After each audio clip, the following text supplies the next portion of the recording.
السلام علیکم ورحمۃ اللہ۔ ایک آدمی دن رات مخلوق خدا کو اذیت دینے کی تدبیریں سوچتا رہتا تھا۔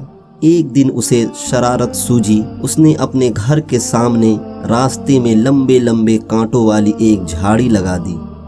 چند دنوں کے اندر اندر یہ جھاڑی خاصی بڑھ گئی۔ ہر چند لوگ اس سے بچ بچا کر نکلتے، لیکن پھر بھی کوئی نہ کوئی کانٹا پاؤں کو زخمی کر دیتا اور کسی کا دامن تار تار کر دیتا۔ لوگوں نے اس کی بہت ملامت کیا کہ تو نے اپنے گھر کے سامنے یہ جھاڑی کیوں اگنے دی؟ اب تو تکلیف کی انتہا ہو چکی ہے، اسے اکھیڑ دے۔ اس نے مسکرا کر بڑی نرمی کے ساتھ جواب دیا، ٹھیک ہے، اکھیڑ دوں گا۔ چند دن پھر اسی طرح گزر گئے، یہاں تک کہ اب جھاڑی نے آدھا راستہ گھیر لیا۔ لوگوں نے مجبور ہو کر حاکم وقت کو اس کی شکایت کی۔ اس نے فوراً اس شخص کو بلایا، اسے برا بھلا کہا، پھر سختی سے حکم دیا کہ ابھی جا کر جھاڑی اکھاڑ دے۔ اس نے عرض کیا، ابھی حکم کی تعمیل ہو جائے گی۔ وہ حاکم وقت سے وعدہ کر کے چلا آیا۔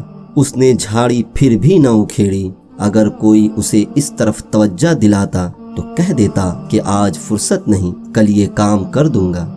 اسی کل پر ٹالنے کا نتیجہ یہ نکلا کہ ایک دن جھاڑی اتنی بڑھ گئی کہ اب اس کا ہٹانا آسان نہ رہا۔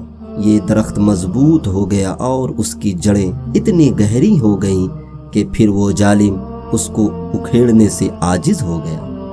درخت جوان ہوتا گیا اور اس کو اکھاڑنے والا کمزور ہوتا گیا۔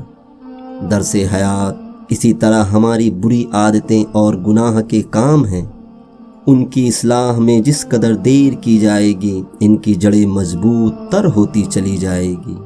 برائی کو دور کرنے میں سستی سے کام مت لے، ہر بری عادت کو خاردار جھاڑی سمجھ۔